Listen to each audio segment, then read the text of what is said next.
Hello बच्चों, तो चलिए इस प्रश्न को पढ़ते हैं। उस रेखा का समीकरण याद कीजिए जिसके लिए p बराबर 3 व अल्फा बराबर 45 डिग्री हो। तो यहाँ पर देखो, हमें उस रेखा का समीकरण याद करना है जिसके लिए p का मान 3 के बराबर और अल्फा का मान 45 डिग्री के बराबर हो। ठीक है, तो देखो, इस प्रश्न में आगे बढ़ने से पहले इस प्रश्न से संबंधित जो मुख्य अवधारणा है उसकी हम चर्चा कर लेते हैं। तो मुख्य अवधारणा देखो क्या हो जाएगी।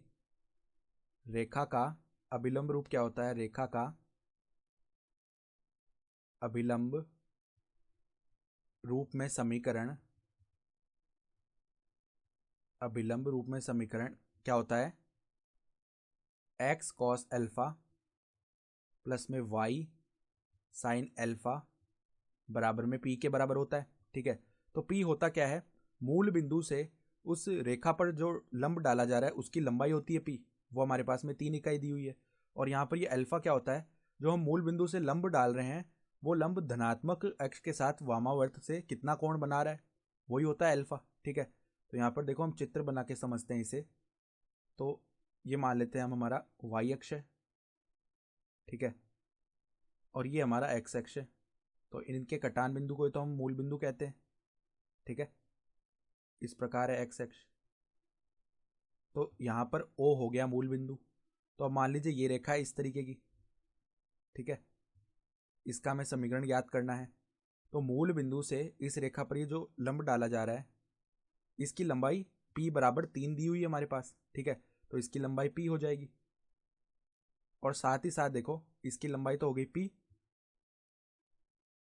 और ये जो लंब है ये एक्स अक्ष के साथ जो कोण बना रहा है वो अल्फा होता है। ठीक है, तो ये हम समझ सकते हैं। ठीक है, ये आ गया। तो अब देखो यहाँ पर हमारे पास में p का मान भी और अल्फा का मान भी है। तो हम क्या लिख सकते हैं? अभिष्ट रेखा का समीकरण,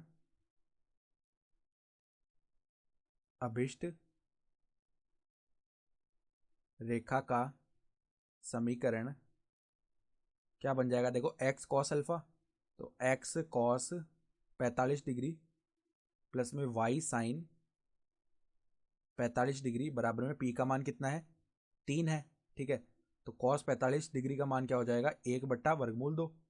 उसी प्रकार साइन 45 डिग्री का मान क्या हो जाएगा? 1/वर्गमूल 2। और ये किसके बराबर है? 3। तो यहाँ से लेसन लेके हल करेंगे तो एक्स प्लस वाई किसके बराबर आ जाएगा? 3/वर्गमूल 2। और यही हमारे पास में अभिष्ट रेखा का समीकरण भी आ गया। तो हमारा जो उत्तर है वो क्या आ जाएगा? एक्स प्लस वाई बराबर 3/वर्गमूल 2। ये हो गया रेखा का समीकरण। तो आशा करता हूँ कि आपको ये प्रश्न समझ में आया होगा। धन्यवाद।